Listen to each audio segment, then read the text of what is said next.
Bonjour Jean-Pascal. Bonjour Lilo. C'est super de se retrouver au Salon Zen de Paris. Tout à fait, oui, j'en suis ravi. Bon, cette fois-ci c'est pour la Trédaniel Web TV puisque tu as créé un jeu Oraclès, le jeu du héros. Oui, avec Marc Cuchard. Avec Marc Cuchard. Donc parle-nous de ce jeu, pourquoi tu l'as créé? C'est un jeu qui est issu du jeu de la Voix des Contes que j'avais fait paraître au Souffle d'Or et qui se veut beaucoup plus accessible, pouvant toucher un public plus directement. On avait pensé notamment à l'époque faire un jeu destiné aux jeunes des banlieues. Et d'ailleurs, il y a eu une diffusion qui a été faite dans ce sens. Et c'est un outil finalement qui intéresse beaucoup les coachs et ceux qui accompagnent des publics assez larges, souvent en réinsertion, souvent en aide professionnelle, etc. Et ça s'inspire de la structure vitale des contes. D'accord. Et avec ce jeu, on offre à la personne qui vient jouer de mettre au jour le parcours de réussite d'un souhait ou d'un projet. Et ce parcours de réussite, il est fait en 4 grands moments. Il y a un premier moment qui est de définir l'enjeu, de prendre conscience des croyances négatives qui font obstacle, de prendre appui sur le talent pour percer de manière créatrice et sortir de l'impasse en dramatisant un peu. Voilà, c'est une particularité des contes. Dans les contes, on dramatise toujours la situation. Et donc, dans cet esprit, si la personne veut connaître le parcours de réussite, elle a intérêt à mettre du contraste et à imaginer la difficulté de façon beaucoup plus saillante pour pouvoir se déplacer avec énergie, avec force, pour s'arracher à la difficulté. Donc on aura tendance à parler d'obstacles, on aura tendance à parler de tendances destructrices, on aura tendance à parler de peurs archaïques, on parlera de fascination de puissance, comme autant d'obstacles qu'on trouve à chacun des niveaux que la personne, le joueur, dans son parcours de réussite doit mettre au jour. Voilà. D'accord. Donc il y a 4 grands niveaux de créativité qui sont issus de la structure des contes. Dans un conte de fées, le héros passe dans sa quête, à partir d'une question initiale, généralement sortir d'une impasse, le héros passe par 4 grands moments de créativité. Le premier, c'est de percer hors de l'impasse. Le deuxième, c'est de mettre en œuvre cette percée créatrice de la meilleure façon. On peut la mettre en œuvre, mais on peut la mettre aussi d'une manière inspirée en œuvre. Cette percée créatrice mise en œuvre, dans un 3e niveau de création, on va la vivre en pleine accélération. Parce que dès l'instant que, ça y est, on commence à être vivant, grâce à une inspiration qu'on a reçue, pour la vie, on représente quelque chose de précieux. Et arrivent des opportunités. Et il va falloir gérer ces opportunités. C'est toujours délicat parce qu'il y a une accélération qui nous bouscule, qui nous sort de nos habitudes mentales, émotionnelles, physiques et existentielles. Donc il y a un décalage. L'accélération demande à être appréhendée, là encore, avec inspiration, de manière créative. Comment bien vivre l'accélération? C'est ça le 3e niveau. Et si on arrive à bien vivre l'accélération, en général, en prenant appui à l'intérieur de soi dans ce qui, en nous, est capable de ça, parce qu'on en a la capacité, c'est pas pour rien qu'on a cette question au départ, et qu'on est dans un développement. Donc, si on arrive à bien prendre appui sur ce qui est notre destinée, on pourrait dire, on est destiné à aller là-bas, alors on va pouvoir fonctionner dans une synergie avec tous ces possibles, toutes ces coïncidences. Et là, encore une fois, il y a un risque, parce que quand on commence à être au cœur de coïncidences puissantes qui se multiplient, on a un sentiment de puissance. Et le héros peut avoir une fascination pour cette puissance. Donc il y a un passage là, il y a quelque chose à dépasser, qui est cette fascination de puissance, ce qui se fait en fait dans la perception que beaucoup sont dépendants de notre réalisation, pour leur propre réalisation. Et donc, d'une certaine façon, un sens de fraternité, une compassion pour les êtres, comme diraient les bouddhistes, va nous aider à passer cette fascination de puissance. À travers ce jeu, la personne qui se pose une question et qui cherche donc à connaître le parcours de réussite de sa question ou de son projet ou de son souhait, d'une certaine façon, avec ce jeu, elle va en avoir une vision. Et cette vision change sa présence. C'est ça le résultat formidable qu'elle peut espérer. Au terme de la navigation imaginative, créatrice, par ces différents paliers avec le jeu, la personne va se trouver à voir par rapport à son à son souhait une compréhension, une vision qui va changer sa présence. Et à ce moment-là, certainement, l'aidera à mieux vivre, en effet, l'aventure que représente son projet. Tu parles de créativité quantique. Est-ce que tu pourrais nous expliquer? Cette vision même de soi-même qui change notre présence, elle nous met dans un rapport à la réalité qui va produire des effets. C'est-à-dire, si j'ai une présence active d'enthousiasme, de positivité, de sens de réussite, je vais attirer dans le tout possible qui est la réalité, je vais attirer des opportunités, je vais attirer des coïncidences. C'est ça le mode quantique, c'est-à-dire à partir de l'émission de ce que je suis, dans l'intensité de ce que je suis, et jouer avec ce jeu, c'est se donner de l'intensité, puisqu'on va percevoir la possibilité effective de notre réalisation. C'est vraiment possible. Donc quand on sent qu'une chose est vraiment possible, on en a la force. Ça change notre présence et cette présence attire ce qui lui ressemble. Donc le simple fait de jouer à ce jeu, en fait, redynamise notre vie entière. Voilà, exactement. C'est aussi simple que ça. Alors montre-nous comment ça se joue en fait, parce que c'est le jeu de l'Oraclès. Alors, il faut partir du souhait. D'accord. On pose un pion ici. Ouais. Jouons. Hein, voilà. Jouons. Allez. On part du souhait et... Donc un souhait. Voilà, on a un souhait. Et pour ce souhait, il va falloir, au premier niveau, au niveau du défi, mesurer l'enjeu véritable qui est dans ce souhait, la croyance qui nous retient, qui fait obstacle, et le talent néanmoins dont on dispose, qui fait que malgré qu'on soit arrêté par un obstacle, on recommence tout le temps, ou on maintient sa direction.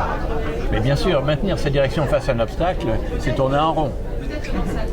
Il faut une percée créatrice, c'est la bonne étoile ici qui donnera la percée créatrice. Alors, pour ce premier niveau, donc pour mon souhait, quel est l'enjeu? Par exemple, prenons un exemple concret, la réussite professionnelle par exemple, financière. Alors, réussite financière. Réussite financière, je voudrais une réussite financière. Je veux être récompensé pour mes efforts. Récompensé pour mes efforts, hein, voilà mon souhait. Quel est le parcours de réussite de cette récompense pour mes efforts? Voilà. Je vais prendre des cartes de connexion et déjà je vais me poser la question, ce souhait d'une récompense financière de mes efforts, quel en est le véritable enjeu? Pourquoi ai-je ce besoin d'une récompense financière de mes efforts? Je bats les cartes. Ah, c'est les cartes qui nous le disent. Voilà, je vais tirer un oracle. Génial. Oracle, oraclès, hein, je bats les cartes. Et je décide un chiffre entre 1 et 6, où je jette un dé qui va me donner un chiffre entre 1 et 6. Mettons que je fais... Donc, 5. Je tire ma carte et j'ai fait 5. Et je lis 5, les invasions. D'accord. Les invasions. Donc, ce titre de film, c'est le titre d'un film ou d'un livre. Ce titre de film devrait m'éclairer, est supposé m'éclairer par rapport à l'enjeu, le véritable besoin qui est derrière. Les invasions, en effet, dans ma vie, voilà, peut-être que ça va m'évoquer le fait que je suis envahi du regard des autres, des conseils des autres. Peut-être que dans ma famille, tous me disent « Alors quoi, qu'est-ce que tu fais toujours? Tu rends service à tout le monde te sollicite, et tu t'oublies complètement. » Et je suis envahi de ça. En fait, l'enjeu, c'est d'en finir avec ces gens qui s'occupent de mes affaires, qui sont toujours à me critiquer ou à me dire quoi que ce soit, à me dire des bons conseils. Et en effet, si je gagnais de l'argent à rendre service, si mes efforts étaient récompensés financièrement, je serais enfin, on me lâcherait, on me laisserait tranquille. Mettons que c'est ça, mon besoin. Maintenant, quelle est la croyance qui me retient? Quelle est la croyance négative qui me retient? Même chose, je bats les cartes.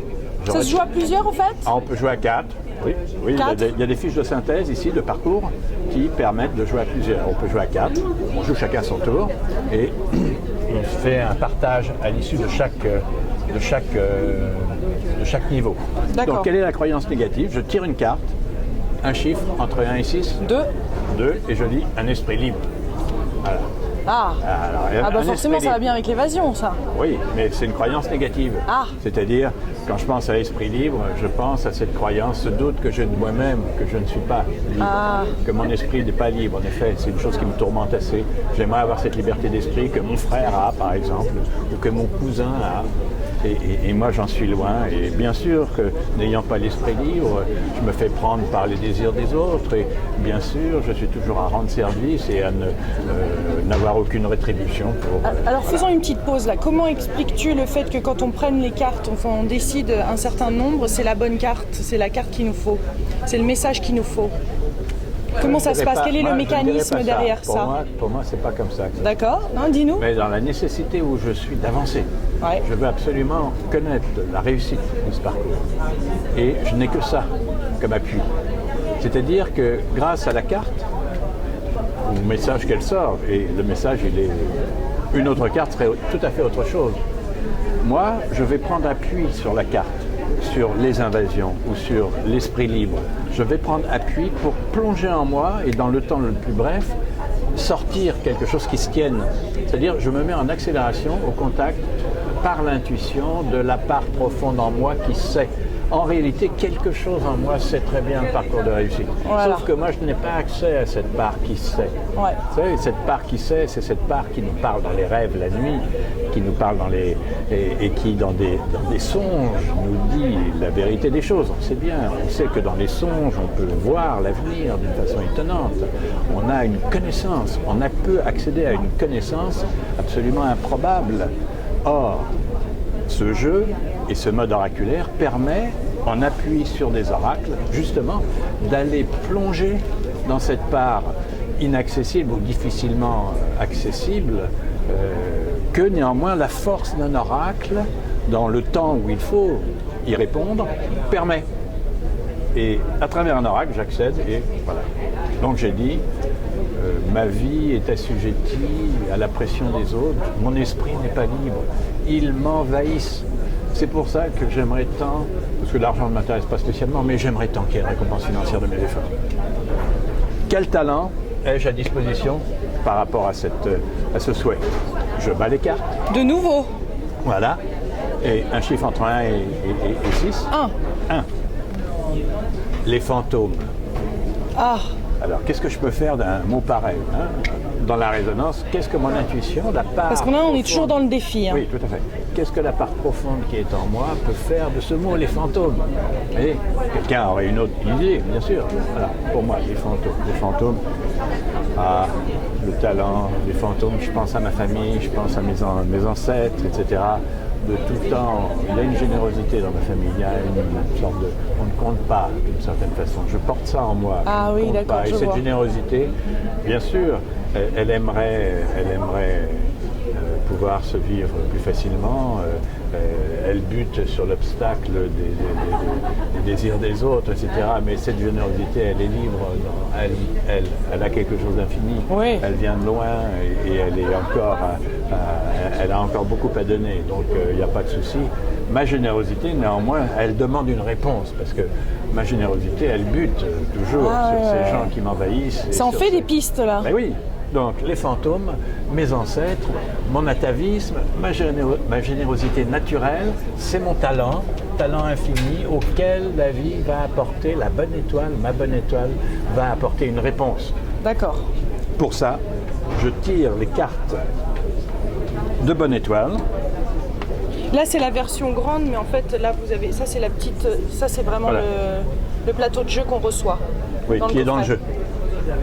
Alors je tire une carte de bonne étoile pour savoir ce Bonne que étoile, ma bonne pourquoi? étoile... Ah oui, parce que ça, c'est la bonne étoile. Voilà, ma bonne étoile ici. Oui. J'arrive à ce point-là. D'accord. Et, bah oui, je n'ai pas déplacé. Donc l'enjeu, croyance négative, talent, bonne étoile maintenant. Ouais. Qu'est-ce que ma bonne étoile me donne comme intuition pour franchir, pour répondre à cette générosité naturelle et me dégager de l'obstacle où je me trouve? Je bats les cartes. Et je tire une carte. Tatin. Et la carte me dit... Je zoome. Le premier métier qui vous vient à l'esprit est la réponse. Voilà, le premier métier qui me vient à l'esprit, je pense bûcheron. ou ébéniste plutôt, menuisier, voilà, c'est un peu menuisier. Ah, mais c'est le premier qui va l'esprit. Oui, c'est menuisier, j'avais l'atelier de menuisier qui est derrière ma maison de campagne.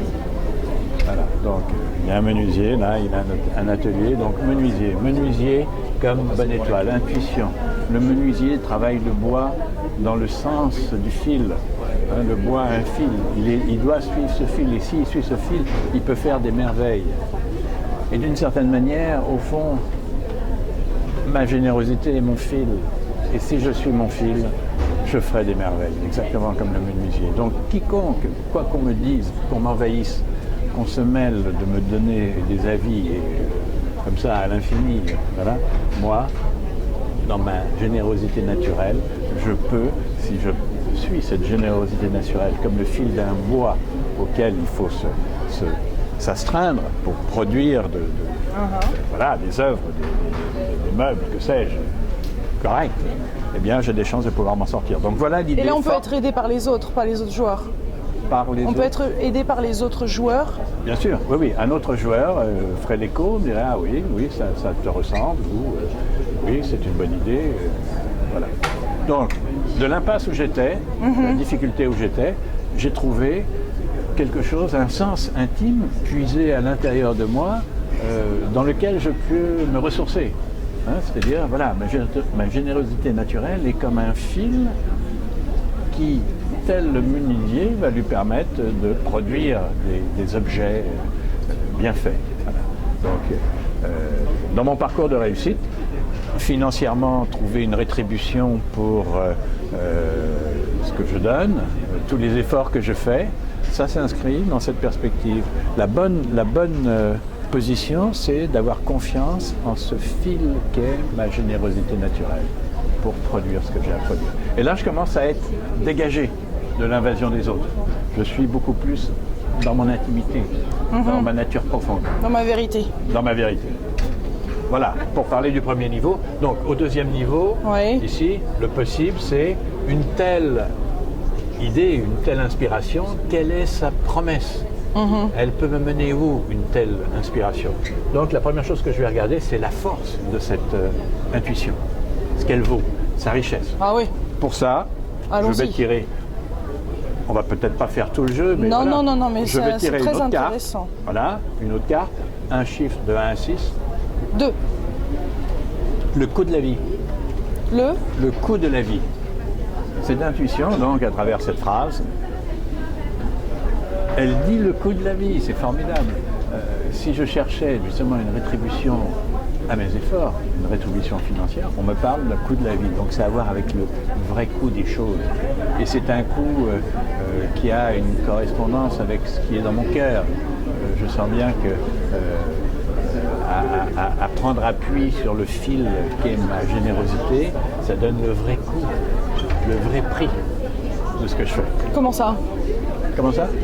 Ce que je fais, quand je suis généreux, en réalité, ça a le prix de ce qui, dans ma nature profonde, demande à s'exprimer. Et je suis déjà, il y a déjà une rétribution là. Et en effet, il y a une rétribution, c'est quantifiable, le coût de la vie, on sent bien, c'est quantifiable. Donc à moi peut-être de mieux mesurer combien, dans ce fil intime que je suis, en réalité, quelque chose se mesure. Il y a une mesure juste qui peut certainement être utilisée. Alors, d'accord. Quelles sont les tendances destructrices en moi qui vont s'opposer à ça? Ah, d'accord. Donc là, on est ok. Voilà, on est dans cette dimension donc du possible. Tendance destructrice, j'avance. Tendance destructrice. De ces possibilités. Je bats les cartes entre 1 et 6. 2. Un de pont nouveau. trop loin. Un pont trop loin. Voilà.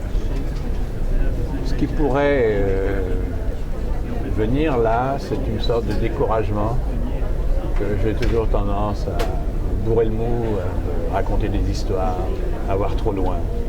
Déjà, l'idée de mesurer comme le coût.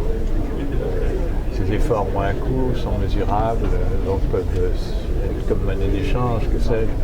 C'est un casse-tête, c'est une idée en plus, bon trop, une fois de plus. Voilà, j'ai quelque chose dans ma nature, plutôt, hein, je et ça comme tendance destructrice. J'ai un doute profond qui vient toujours saper un élan. Ouais. Donc si cette idée d'un fil conducteur, d'un fil de ma nature profonde pouvait me dégager, voilà, qui dans sa promesse permet de mesurer ce que sont les efforts, il y a un doute en moi qui vient saper ça en disant oui, pourquoi se prendre la tête, pourquoi rajouter autant de choses en plus, etc. Voilà. Il y a un doute comme ça. Mais. J'ai vocation à ça. La vie attend. Vocation, la vie attend. Ici, attend de moi quelque chose. En réalité, que je mesure mes efforts de cette façon, que je leur trouve un coût, une quantité, malgré le doute, bien sûr, qui va me gêner, la vie attend que j'en fasse quelque chose. Alors, quoi? 3. Je regarde, je prends une carte, 1 à 6. 3. Un jour sans fin. Ça me permet de vivre une journée quantifiable, tout à fait mesurable, 24 heures, une journée. Une mission d'éternité? Mais en même temps sans fin. C'est-à-dire jour après jour, je peux recommencer. C'est-à-dire exactement comme ma nature profonde. Elle est comme une fontaine sans fin, qui donne son eau sans fin, et néanmoins la donne chaque jour. C'est comme un jour sans fin. Ça me plaît énormément. Donc j'ai vocation à ça, à redonner cette générosité chaque jour, comme une fontaine, voilà. Et c'est un jour sans fin, d'une certaine façon, malgré mon doute, malgré, etc. Alors, et ensuite, ma bonne étoile. Ouais, on refait la bonne étoile. Alors, ma bonne étoile va me dire quelque chose. Je vais dire exactement. Ma bonne étoile, à cette deuxième étape, elle me dit comment je peux donner suite à cette intuition. Pour ça, je tire une carte de bonne étoile. Ouais. Je bats les cartes. Voilà, et je sors cette carte. Le premier métier qui vous vient est la réponse. Je ressors la même carte que tout à l'heure. Le premier métier qui me vient à l'esprit, je pense au jardinier qui vient travailler mon jardin. Ouais. De cette maison à la campagne où il y a derrière le menuisier. Jardinier. Donc, comment vivre cette intuition? Tel le jardinier qui suit les saisons, qui suit le temps, le rythme, mais en même temps qui a affaire à la vie, à la nature, qui est inépuisable, qui est dans un mystère total. Donc, il suit les rythmes et il est au contact d'un infini. Il est dans des rythmes qui sont très mesurés et dans un infini.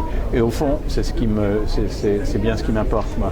On m'a donné ma générosité comme fil à suivre, à la manière du menuisier qui, en suivant le fil, arrive à faire de belles planches ou de beaux meubles ou de beaux instruments. Et cela, on m'a dit de le faire. La vie attend que je le fasse à la manière d'un jour sans fin. Et on me donne le jardinier comme image qui, d'une certaine manière, vit avec une nature sans fin. Néanmoins, le rythme tranquille de la semaille, de la croissance et de la récolte. Donc là, on est quand même dans le cerveau droit. Hein. Dans le cerveau droit. Ouais. Là, on est en pleine créativité, intuition. Oui, tout à fait. Tout à fait. Je cherche le parcours de réussite de ma question, de mon souhait. Hein. J'aimerais trouver rémunération pour mes efforts. Eh bien, voilà ce qu'on m'invite à faire. On me donne une mesure tout à fait qui naît, cette mesure, et vous voyez bien, à travers les différents oracles, elles sortent du fond de moi-même. Et cette mesure, elle est très vivante, elle est simple et elle vient vraiment répondre à la question. Je n'ai fait que 2 niveaux. Oui. Et donc ensuite, on aurait pu continuer, mais voilà, quels sont les autres niveaux? La croissance, c'est-à-dire si je fonctionne de cette manière, à la manière du jardinier, donc par rapport à mes efforts, à la rétribution de mes efforts, qui mesure le coût de ces efforts, eh bien, des coïncidences vont m'arriver, une accélération va se produire, et moi-même, je vais... ça peut me faire peur, cette accélération, mais ça a à voir avec ce qu'on attend de moi, au fond. Je suis attendu là-dedans. On va me montrer que c'est ma destinée, c'est-à-dire que je vive cette générosité avec cette mesure quantitative, à la manière du jardinier, du menuisier ou du jardinier. Ça va générer dans la vie peut-être des occasions de servir les autres, encore une fois, comme je le fais souvent, mais d'une manière plus intelligente, d'une façon plus efficace. peut-être d'une façon un peu débordante, dans une accélération qui me fera peur, mais néanmoins que je dois apprendre, que je dois développer, parce que c'est attendu, c'est donné pour un rayonnement. C'est ce que va me dire ce troisième niveau, la croissance, et si j'arrive à passer les différents paliers, et les différents paliers, je les passe avec les cartes, chaque fois, quelle coïncidence, quelles opportunités vont se présenter dans ma vie, c'est une carte qui va me le dire. Quelle est la peur que cela peut lever en moi? C'est une carte qui va me le dire. Mais quelle est ma destination à cela? C'est une carte qui va me le dire. Et ma bonne étoile me dira en quoi je suis attendu pour cela. Et si j'arrive, en effet, à bien prendre cette mesure, alors je me retrouverai dans une synergie avec les autres. J'aurai un rayonnement, c'est l'avenir. J'aurai un rayonnement qui permettra une expansion avec un risque de fascination de puissance, mais une multiplication des réalisations. Et cela, c'est mon parcours. Voilà. C'est mon parcours de réussite pour cette question. Et vous voyez bien que ce parcours de réussite, c'est en fait un parcours de plongée, un parcours qui naît de la plongée au fond de moi-même dans ce qui c'est, qui je suis, et ce que j'ai à vivre, et ce que peut représenter mon avenir. Et de cette façon, je vais être beaucoup plus conscient, en effet, sur cette question. Ce qui changera ma présence par rapport à cette question et tout ce qu'elle implique, et donc me fera vivre cette question de ma générosité et de mes efforts dans une manière très dégagée, très détendue, et là, très les ouverte. synchronicités... Voilà, elles viendront d'elles-mêmes. J'aurai un rayonnement très simple. Ouais. Donc, ce jeu, en mettant au jour le parcours de réussite d'un souhait ou d'un projet, va aider la personne vraiment à changer sa présence et à clarifier cette présence. Parce que souvent, à mal vivre les choses, on s'énerve, on rejette les autres, on est agressif.